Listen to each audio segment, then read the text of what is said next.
Hai guys, welcome back to my YouTube channel. Jadi hari ini aku mau nyeritain pengalaman aku pakai krim dari Hetty Nugrahati. By the way, maaf banget muka aku kelihatannya keling banget, bener minyak banget karena aku habis pakai sunscreen karena tadi habis dari luar.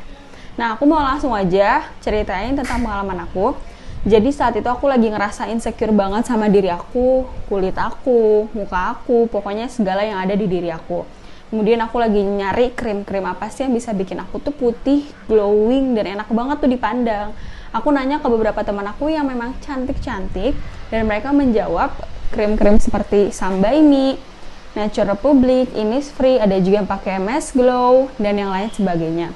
Dan situ aku lagi nyari harga yang affordable untuk mahasiswa, dan aku nanya ke temen aku, kira-kira yang bagus untuk muka biar jadi putih dan glowing itu apa ya? Tapi harganya jangan mahal-mahal ya, karena kan kita waktu itu lagi nggak kuliah, pandemi, jadi nggak ada pemasukan juga dari orang tua kan. Nah, dari situ temanku ada yang bilang, waktu itu aku habis dari Yogyakarta dan mukanya jadi gelap. Ini kata temanku ya, habis dari Yogyakarta dan mukanya jadi gelap karena matahari, tapi kulit asli dia itu putih.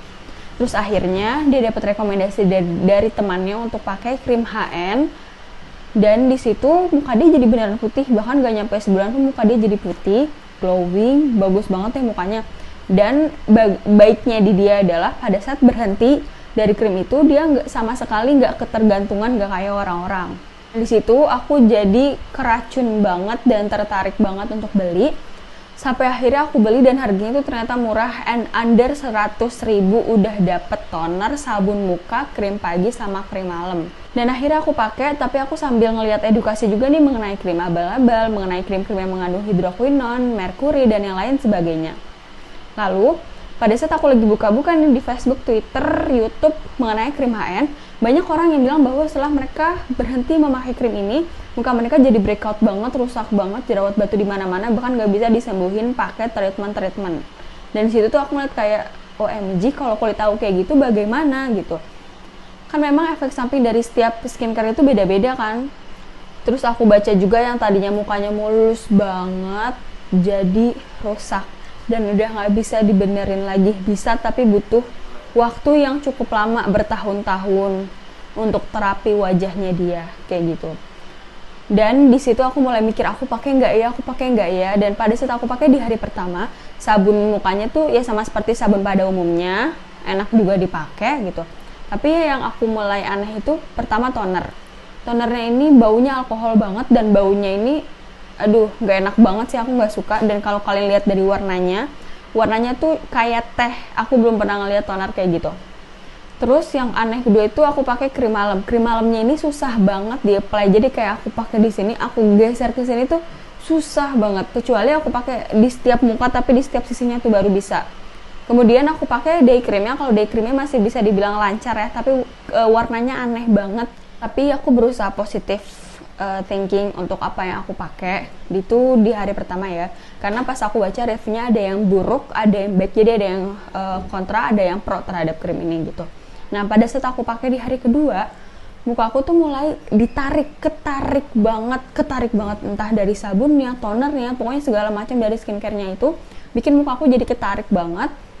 Dan jadi kelupasnya tuh ekstrim banget, bukan kelupas pada umumnya. Jadi aku kan sering pakai kayak AHA BHA yang untuk peeling, dan kelupasnya itu masih kayak soft banget kan, tapi ini tuh kelupasnya bener-bener ekstrim.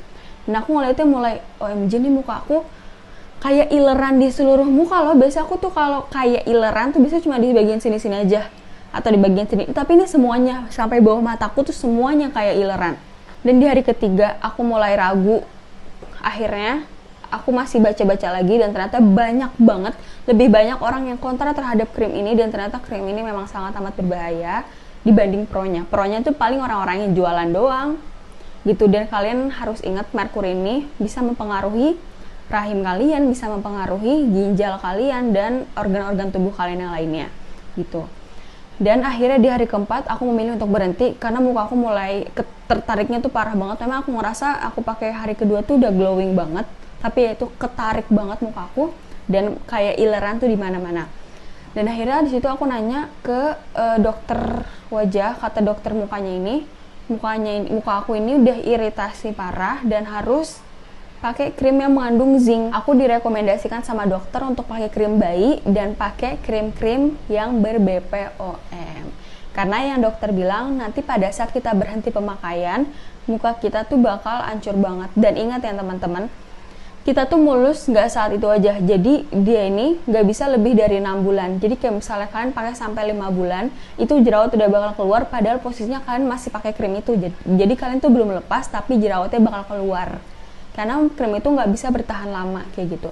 Dan aku direkomendasiin krim ini Sweet Salt karena dia mengandung zinc oxide-nya di sini. Bener-bener muka aku tau nggak sih kayak sisik ular pas di situ tuh. Kalau misalnya apa ya kayak iler, kayak bekas iler tuh kan masih digesrek-gesrek hilang gitu ya, ditarik-tarik hilang. Tapi ini tuh kayak sisik ular.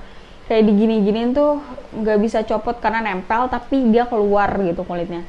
Dan akhirnya sembuh, dan itu pun 3 minggu aku masih rada dikit-dikit masih ada. Aku rajin-rajinin pakai ini dan aku nggak pakai skincare yang lainnya sampai akhirnya full benar-benar aku sembuh muka aku sebulan. Padahal itu baru pemakaian hari keempat gitu. Jadi intinya teman-teman, menurut aku daripada pakai krim-krim berbahaya, mending pakai krim yang BPOM. Menurut aku insecure itu boleh banget, tapi jangan sampai merusak apa yang ada dalam diri kamu, karakteristik kamu, dan carilah lingkungan-lingkungan yang benar-benar positif untuk perkembangan kamu. Dan kalau misalnya kalian insecure, kalian bisa lihat skincare yang memang baik dan BPOM atau aman, seperti melon atau jeruk limau, kalian peres gitu. Disitu kan banyak yang dicampur madu, tapi yang jangan aneh-aneh ya. Dan kalian harus percaya, harus banget percaya dan yakin dari sekarang. Misalnya kalian pakai skincare yang BPOM nih, tapi memang dia tuh lama kerjanya karena kan alami. Dan kalau misalnya sudah ber-BPOM, artinya dikasih dosis yang memang pas dan baik untuk kedepannya gitu. Kalian harus percaya apa yang sedang kalian perjuangkan hari ini akan terjawab nanti, dan kalian harus percaya akan hal itu. Oke, mungkin ini sekian dari aku. Semangat. Sampai sekarang pun aku masih insecure dan aku berusaha untuk love myself. Dan jangan lupa like, comment, subscribe. Dadah, makasih teman-teman. Semoga kita bisa semakin bersyukur sama apa yang kita punya. Dadah.